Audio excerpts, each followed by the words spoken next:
लोग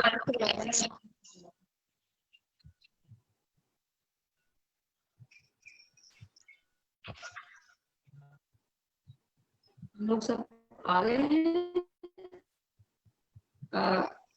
नमस्कार सभी दोस्तों को। नमस्कार। पर्यावरण दिवस की शुभकामनाएं। आज हमारे साथ बहुत तीन खास मेहमान जुड़े हुए हैं, जिनके बारे में मैं थोड़ा सा परिचय दे दूं और उसके बाद उनसे कुछ सवाल भी रहेंगे। सवाल पर्यावरण से संबंधित होंगे और उसके बाद जो प्रश्न आते रहेंगे हम उन सवालों को लेते रहेंगे। तो हमारे साथ हैं कवि संजय जी। संजय जी जो हैं वो साहित्यकार हैं, पत्रकार हैं और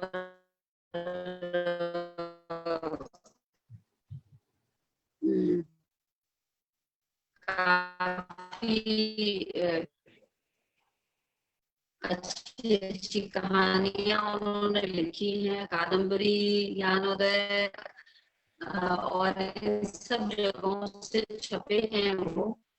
उनको जो है जो इंटरेस्टिंग चीज मैं बताना चाहती हूँ, पत्थर के फूल का जो है उसका नाम हुआ है और वो एक पेज चलाते हैं जिसमें कि वन्य जीवन से जुड़ा हुआ वो पेज है। वो और जंगल कथा, तो वो बहुत इंटरेस्टिंग पेज है। इनफैक्ट मैंने आज ही देखा ये मैं मतलब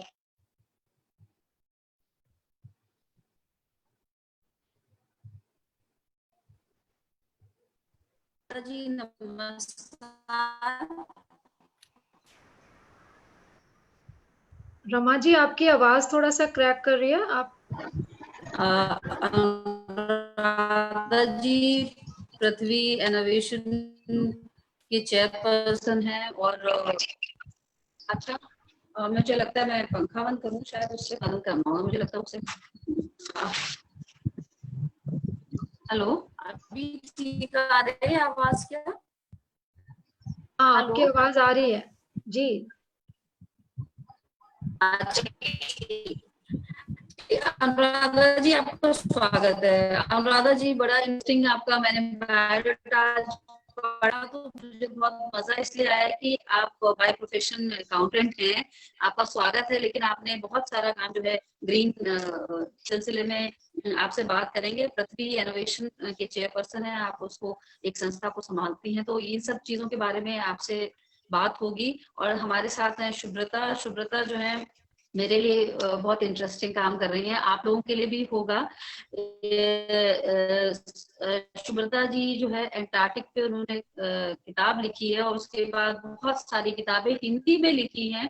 विज्ञान की जो एक मुझे जो मेरी पर्सनल, चूंकि विज्ञान के मैं भी छात्रा रही हूँ, हम लोगों ने अंग्रेजी में ही पढ़ा है, लेकिन जो मुझे लगता है कि जो कमी है वो पुस्तकों की है, ऐसा मेरा पर्सनल अपना मानना है। और उन्होंने बहुत सारी किताबें लिखी हैं इस चीज में, इस सिलसिले में। तो मुझे लगता है कि आपसे मिलकर भी बहुत खुशी होगी। शुभ्रता जी नमस्ते, आई थिंक आप हैं वहां पे जी। तो चलिए हम शुरू करते हैं। हम संजय जी से मैं संजय जी से बात करना शुरू करती हूँ। संजय जी आपने बहुत सारी जो है कहानियां लिखी हैं और आपका ये पेज भी है। एक साहित्यकार के तौर पर मैं जानना चाहती हूँ कि पर्यावरण में कितना दखल है, लोग कितना इसमें इंटरेस्ट लेते हैं लिखने के लिए, क्योंकि कहानियां यूजुअली जो लिखी जाती हैं, जो बिकती हैं वो लिखी जाती है, या फिर जो टेक्स्ट होता है वो लिखा जाता है। तो मैं चाहती हूँ कि आप इस बारे में बताएं। और आप बाकी जो आपका आप ये भी मैं ये भी चाहती हूँ कि अब जो जैसे अब मैं आप बात कर रही हूँ लाइव, इस वक्त दिल्ली में बारिश हो रही थी, तो ये जो शिफ्ट हुआ है बेसिकली, जो ये बदलाव आया है, चाहे वो क्लाइमेट चेंज जिसको कहते हैं, और ये सब क्यों कर हुआ है, क्या आप के जो अनुभव है उसके अनुसार आप इस पर अपनी टिप्पणी दें। संजय जी क्या हाँ, आप हाँ नमस्कार मैम। हाँ नमस्ते संजय जी। हाँ, हाँ, मैं ये कहना चाहता हूँ कि जैसे कि अगर आप पिछले साल की पूरी दुनिया में जो कुछ हुआ था, अगर आप उस पे एक नज़र डालें, पूरी दुनिया में इन्वायरमेंट का जो मुद्दा है, जैसे पहले हम इसको क्लाइमेट चेंज कहा करते थे, जो जिसकी जी, अभी आपने एक छोटा सा संकेत दिया है कि जी, कैसे पूरी मौसम बदल गया। पहले हाँ, इसे हम क्लाइमेट चेंज कहा जाता था, पूरी दुनिया के पैमाने पे ही ये शब्द यूज किया जाता था। लेकिन पिछले साल से ही हमने देखा कि इसको क्लाइमेट चेंज से आगे बढ़ के एक कदम ज्यादा आगे बढ़कर इसको क्लाइमेट इमरजेंसी का नाम दे दिया गया, या क्लाइमेट क्राइसिस का नाम दिया गया, कि ये एक बहुत बड़ी हाँ। क्राइसिस है। जो पहले अब ये वो सोच ये मानते थे कि एक जैसे क्लाइमेट चेंज हो गया,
समग्र एक जो है और अब मुझे लगता है कि अनुराधा जी आप सुन पा रही हैं मुझे?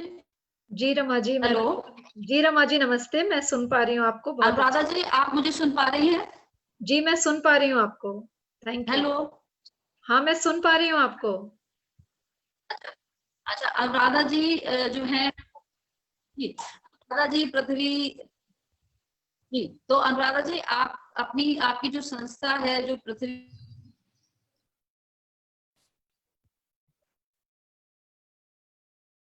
आपकी आवाज नहीं आ रही है मुझको। रमा जी आपकी आवाज मेरे तक नहीं पहुंच पा रही है।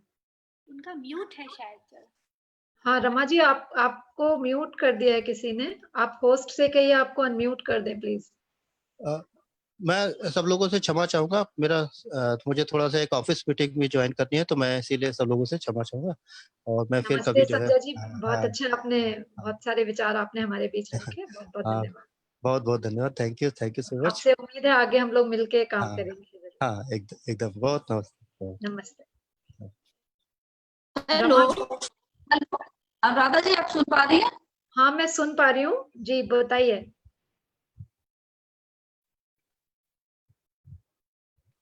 रमा जी मैं सुन पा रही हूँ, आपको शायद किसी ने म्यूट कर दिया है। होस्ट से रिक्वेस्ट करिए कि आपको अनम्यूट कर दें। मैं तो अनम्यूटेड हूँ। हेलो आप सुन पा रही मुझे? हाँ मैं सुन पा रही हूँ, बट बीच में आप कभी कभी मतलब आपकी आवाज चली जाती है। अच्छा वो आप शायद पीछे से वो म्यूट कर देते हैं, वो उनका कुछ अपना टेक्निकल चीजें होती होंगी। तो अनुराधा जी मैं आपकी संस्था जो है पृथ्वी इनोवेशन, उसके बारे में एक तो आप थोड़ा सा प्रकाश डालेंगी। एक आपने बड़ा ही इम्पोर्टेंट जो बात कही कि सस्टेनेबल लाइफ जो है, सस्टेनेबल लिविंग जो है, उसके बारे में आप अपना विचार साझा करिए। क्योंकि सबसे जो जरूरी जो मैं इस वक्त समझती हूँ कि सस्टेनेबल एक ऐसा शब्द आ गया है एनवायरनमेंट की फील्ड में या साइंसेस की फील्ड में कि इसको टमाटर की तरह हर सब्जी में डाल दो। हाँ तो हाँ मैं इस चीज से थोड़ा नाराज भी होती हूँ और जी थोड़ा हैरान भी होती हूँ। मैं ये प्रश्न जरूर करती हूँ कि ये सस्टेनेबिलिटी आखिर है क्या, और जी अगर हम इस सस्टेनेबिलिटी को एनवायरनमेंट के कॉन्सेप्ट में देखें, उसके समकक्ष अगर सोचें, तो क्या आप इसको सस्टेनेबल एनवायरनमेंट किसको कहेंगी और जी कैसे आप इसको काम कर रही है? जी जी रमा जी, सबसे पहले तो आप सभी को मैं नमस्ते कहना चाहूंगी। और जी आज क्योंकि विश्व पर्यावरण दिवस है, तो मैं छोटा सा सैपलिंग वर्चुअली आप सबके साथ शेयर भी करना चाहती हूँ। और ये सभी के साथ, और जो भी हमारे सभी लोग जुड़े हैं इस कार्यक्रम से, तो आज हम लोग अपने पौधों को, बायोफिल्म, अपने प्रकृति को बचाने आपका की या आपने जो उसके पौधा साथ मिलजुल के एक अटूट बंधन जो हमारा है, उस बंधन को हमेशा इसी प्यार और सत्कार से हम लोग आते रहें। यही छोटा सा मैं सैपलिंग आप सबको, अपने होस्ट को देना ये चाहती हूँ आप पृथ्वी। आपने जो और पौधा पकड़ा है वो ब्रायोफिल्म है। उसकी पत्ती भी अगर आप तोड़ के डाल देंगे तो वो भी उगाएगा। तो बड़ा ही बिल्कुल खूबसूरत पौधा बना है। जी, जी तो मैं आपकी बात को एड्रेस करना चाहूंगी, और मैं एक छोटा सा और आपको सैंपल ये इधर दिखा रही हूँ। ये आप देख रहे हैं, ये खाद है। तो अभी आपने जो सस्टेनेबल क्या है, हर जगह वो यूज हो रहा है, उसका मतलब क्या है, तो मैं ये सारे आपके लिविंग जो डेमोज आपके सामने हैं, इसी से मैं आपको अपनी बात को आपके बीच रखना चाहूंगी। कि अभी आपने ये खाद देखी, तो ये खाद क्या थी? हमारे घर में जो सब्जियों का छिक्कल और जो फ्रूट्स हम लोग खाते हैं, उसके जितने भी मतलब एक अवशेष जो बच जाते हैं, जिसका लाइफ हमारे हिसाब से खत्म हो चुकी है, हमको जी लगता है वो कचरा बन गया, अब हमारे लिए उनका कोई जरूरत नहीं है। जी तो वहीं से बात सस्टेनेबिलिटी की शुरू होती है, कि जो चीज हम समझते हैं कि उसका जीवन पूरा हो गया और उसकी आगे हमारे लिए कोई अहमियत नहीं है, बट हम ये नहीं सोच पाते कि कहीं ना कहीं इस पूरे जीवन चक्र में हर चीज की कहीं ना कहीं बहुत बड़ी अहमियत है। और हम सब एक दूसरे से बहुत अटूट एक बंधन में, एक रिश्ता हमारा है, एक ताना बाना है प्रकृति का मानव से, और मानव का प्रकृति से। और सस्टेनेबिलिटी यही है कि हम एक दूसरे की चिंता करें, हम संवेदना, हमेशा संवेदनशील बने रहें, और केयर करें, सम्मान करें। और जो भी अपने से बन पड़ता है, अगर हम कुछ अच्छा नहीं कर सकते एनवायरनमेंट के लिए, तो कम से कम हम उसे नुकसान ना पहुंचाएं, हम पानी को दूषित ना करें, हम जबरदस्ती बर्बादी ना करें, खाने की, पानी की, कागज की, पेड़ों को अन्यथा बिना बात के, बिना किसी जरूरी मकसद के हम उनको काटे नहीं। तो सस्टेनेबिलिटी जहां तक मैं समझती हूँ, और जो मेरी एक अपनी समझ पैदा हुई है पिछले 15 साल में इस क्षेत्र में, छोटे छोटे जो अपने हम लोग ने पहल करी है पृथ्वी इनोवेशंस में, तो सस्टेनेबली बहुत सिंपली हम कह सकते हैं, sustainability is caring about your planet, अपनी धरा के लिए, अपनी भूमि के लिए, अपने इस पूरे जो हमारा एक इकोसिस्टम है उसके लिए हमारे मन में एक संवेदना हो, एक जिम्मेदारी का भाव हो। और जब हमें जिम्मेदारी और संवेदना होगी तो हम इस धरती पे जितने भी हमारे जीव जंतु हैं, प्लस हमारी जो ह्यूमन स्पीशीज हैं, हम उनका भी ध्यान रखें। तो हमारा जो सोशल एनवायरनमेंट है उसका भी हम ध्यान रखें, तभी हम लोग साथ में एक साथ प्रगति कर सकते हैं, एक बैलेंस बना के। तो इकोनॉमिक प्रॉस्पेरिटी ही सब कुछ नहीं है, इकोनॉमिक प्रॉस्पेरिटी के साथ एक सोशल प्रॉस्पेरिटी, एक एनवायरमेंटल प्रॉस्पेरिटी और एक कल्चरल प्रॉस्पेरिटी भी बहुत जरूरी है। तो हमारा जब भावनात्मक तरीके से और हमारा जो एक मानवीय जो एक स्तर है, उन सारे स्तरों को जब हम मिला के एक सोच पैदा करते हैं और उस सोच से सबका भला होता है, हमारे पर्यावरण का भी, हमारे आसपास के लोगों का भी, और वो आगे तक होता है। केवल हम अपनी पीढ़ी के बारे में ना सोच के हम आगे आने वाली पीढ़ियों का भी ध्यान में रखते हैं, तब हमारे सारे कार्य सस्टेनेबल कहे जाते हैं। तो ये खाद का छोटा सा एग्जाम्पल मैं दे रही हूँ आपको, कि जब हम लाइफ साइकिल बढ़ा देते हैं चीजों का, जिससे कि जो एक चीज जिसका जीवन खत्म होने को आ रहा है उसको हमें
जीवाणु जो वायरस है उसने किसको प्रभावित किया? जैव विविधता के दूसरे घटक यानी प्राणी जगत का जो मनुष्य है उसको प्रभावित किया।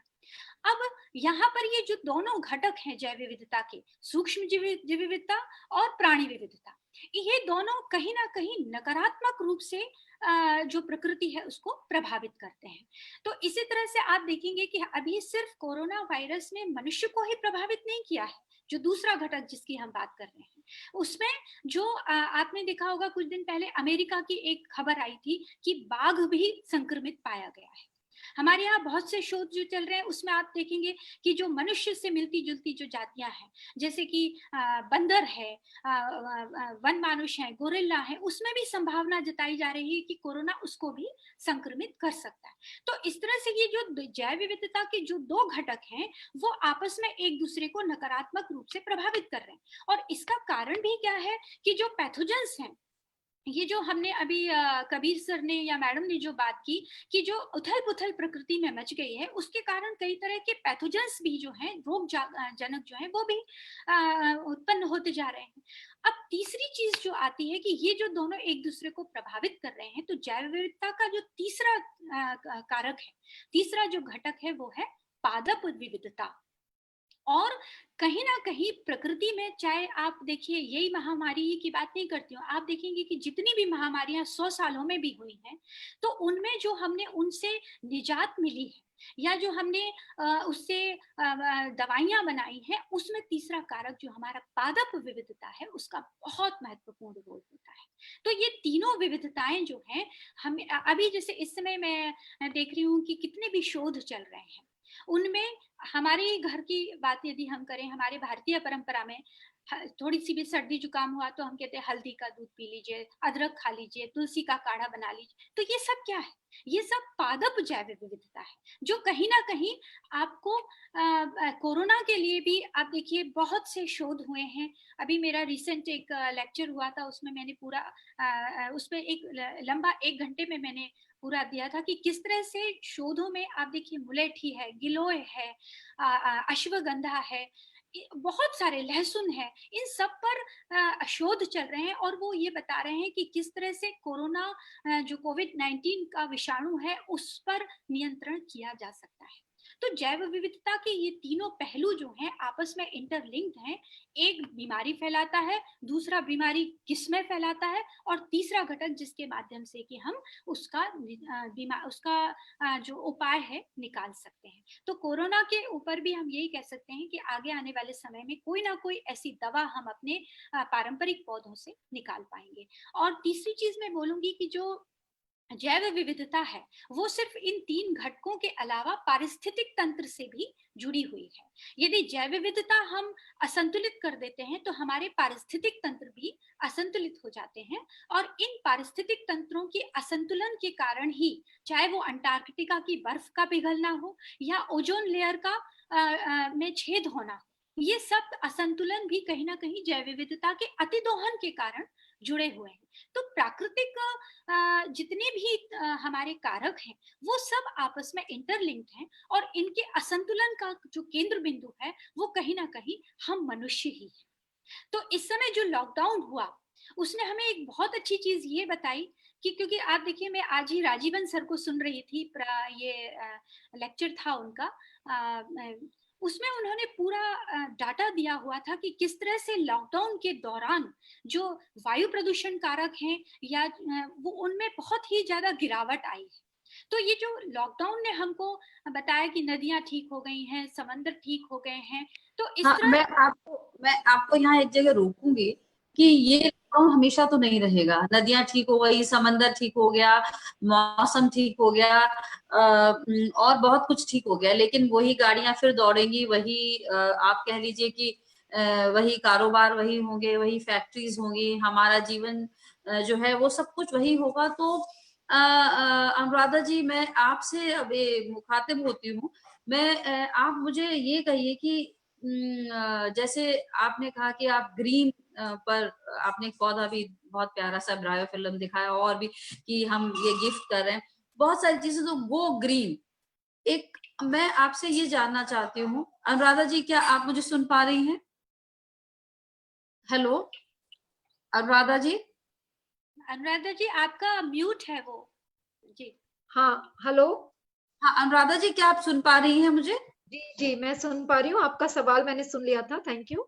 आगे आप अच्छा, बताइए जी। तो मुझे ये लगता है जैसे आप कह रही हैं कि ग्रीन एजुकेशन, ग्रीन मतलब हम ग्रीन के संदर्भ में जैसे कि अभी मैंने बायोडाइवर्सिटी कहा कि वो हर चीज में हम जोड़ लेते हैं, सस्टेनेबल हम हर चीज में जोड़ लेते हैं प्याज की तरह।